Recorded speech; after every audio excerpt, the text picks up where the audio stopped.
गानोत्सुकाय गानमत्ताय गानोत्सुकमनसे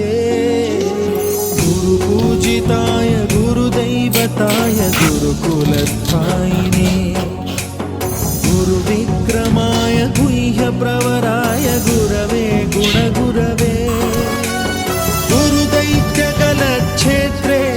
गुरुधर्मसदाराध्याय